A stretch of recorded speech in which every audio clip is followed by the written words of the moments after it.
Hello, my name is Azuka Obasuyi, and welcome to another episode of My Take on It. Today I'm going to talk about helping kids learn. I have been fortunate to work with kids that are gifted, kids that are neurotypical, and kids that are a bit delayed. And one thing that I have found again and again is that all kids can learn. It's just that the ways that they learn are different. For some kids, they're self-directed. They get excited by learning. They love to win all the competitions. They love the awards. So they go at it and they get concepts very easily. For other kids, they get easily overwhelmed. They get stressed out. They try and try their hardest, but somehow they can't seem to get the concept. And it's not for lack of trying. They're doing everything that they can, but somehow, again, they don't seem to break through the fog that envelops them whenever they try to learn. So the question is, what do we do about this? How do we help all kids learn? I say all kids because there is this misconception out there that gifted kids are just okay. They don't need to learn. They are fine on their own. But I have found again and again that these kids are equally need help.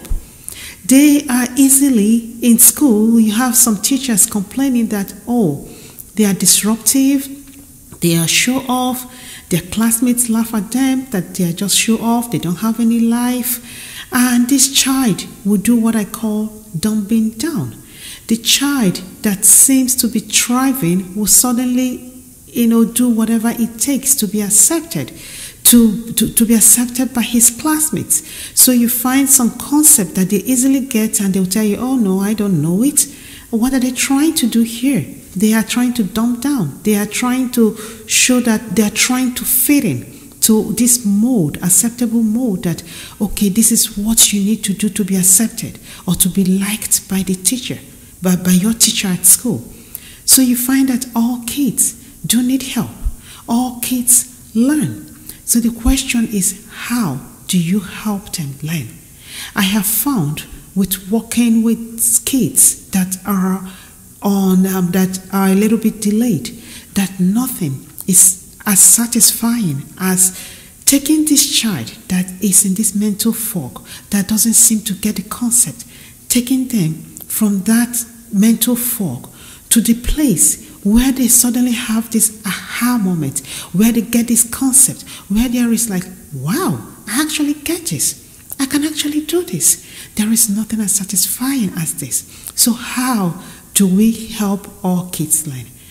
These are some of the tips that I do use, with my own kids, and this is my take on it. I have found that kids need structure. Every child needs someone to redirect them, to tell them that this needs to be done. There has to be a timetable. You need to have a set timetable, a designated area in your room or in your house where the child can go to learn. You have to make sure it's comfortable, they have enough lighting, and let them go whenever they feel free to learn. And make out time, if you know how to help, to make out time, to teach them. If they have questions to ask, if you can help, help them. If you cannot, then you need to think of who is it that can help. Another thing you can do is to reduce the time that they spend on the internet and TV. You find that some kids watch TV for upwards of 3, 4, 5, 6 hours every day. When then do they have time to learn? So you need to reduce the time that is spent on TV, except that is part of the strategy that you're going to use. There are tons of resources out there, on TV. Yeah, they have educational program. You can access that and use that, to teach the child. There are tons of educational websites also on Google and other internet websites that you can use to teach the child. But it's going to be a balance of spending time in front of television and on the internet, and also reading. Kids need to read. I have to emphasize reading, because I found that for kids, when they read, it exposes them to concepts that they would not normally learn from school. So reading is pretty important. And for some of you might say, oh, I don't have money to get books. For those in North America and in the UK, you can access the library. A lot of free resources that are out there for them, but you need to make out time. Get library cards. Most times they are free, right? So get the library cards and take the child to the library. Let them pick whatever books that they like. And you also have to listen to kids. What are the things that interest them? What is it that they cannot stop talking about? What is it that makes their eyes light up and they talk, they keep going on and on and on about that? You need to incorporate those things that excite them, that motivates them in the learning strategy. It could be something as simple as soccer. You can use that to teach basic addition. One person has one soccer ball and another person has 2 soccer balls. When they add it all together, they're going to have 3 soccer balls. That's math there. That is addition. I find that when I use concepts like this with my kids, they're like, oh, that's easy. I say, yeah, it is easy because it's something that you do every day. I make them go get 1 apple, 3 oranges, and I ask, how many fruits do you have? So things like that, you break it down. Be resourceful. There are tons of things that you can use at home to teach these kids. All kids can learn. If you have the child that is typically gifted, that is very, very bright, it helps to speak to the teachers. Even the ones that are struggling, you speak to the teachers. During parent-teacher interview, tell the teacher that you are here to learn more about your child. You need to find out what are the things that motivates them. What are they struggling? What are their struggles? Most times, most teachers are willing when you approach them to say, hey, we are all on the same page here. You want the child to excel. I want my child to excel. I am your partner here. So how do we achieve this common goal? And most teachers are open. They're actually happy. They want to help because they want this child to learn. So they can give you tips, of things that they're working at school. Then you can take the same thing and extend it at home and help them. So you have the child have an extended learning period. A continuation of what is happening in school continues at home. And that will help them learn. Once most parents are part of their child's learning, you find that these kids do thrive because they can actually talk to you about what they are doing in school. They can come home and say, hey, Mom, do you know that thing we did yesterday at school? We talked at home. We actually did that in school, and I kind of get it now. That makes all the difference. If you find that you have tried all this and the child is still struggling, then make an appointment. Ask to speak to the school's psychologist if they have one, and find out if they can do an analysis. What is it that they can do to help the child?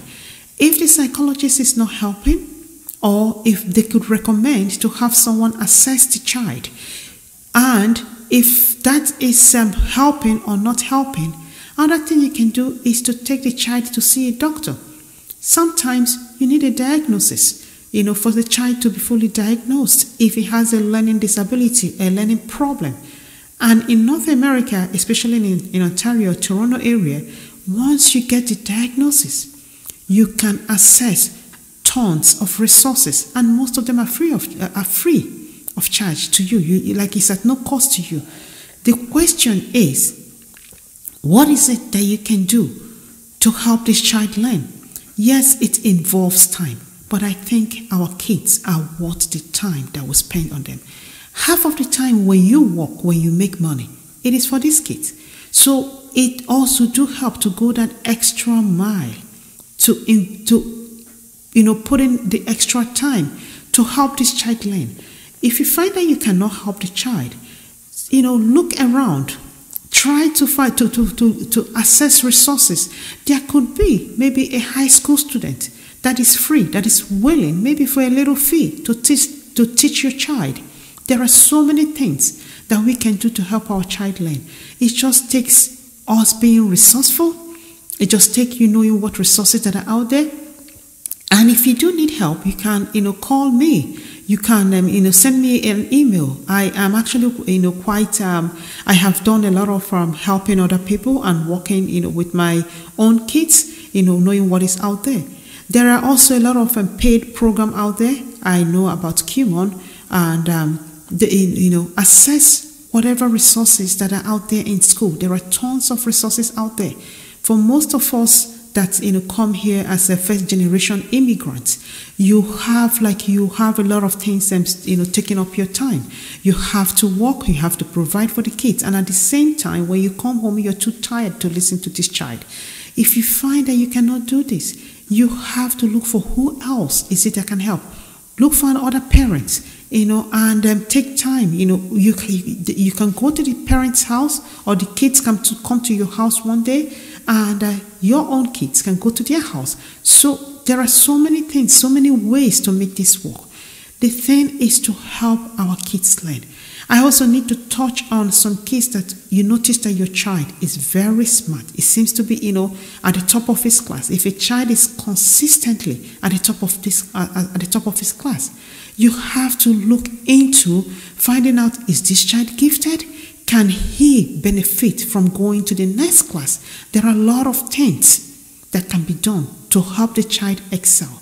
Like I always tell my kids, if you do not ASK, you will not GET, which means if you do not ask, you don't get. You don't know till you go out there to look for resources that might be beneficial to this child.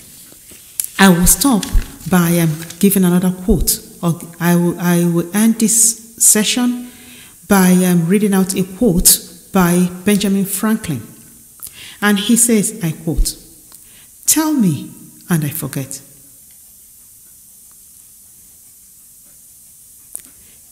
Teach me and I remember. Involve me and I learn." We please do need to help our kids to learn. Thank you, ladies and gentlemen, for listening to this episode of My Take on It. If you like what we're doing, please subscribe to our channel. And also, I will appreciate if you can like this video. Thank you and bye for now.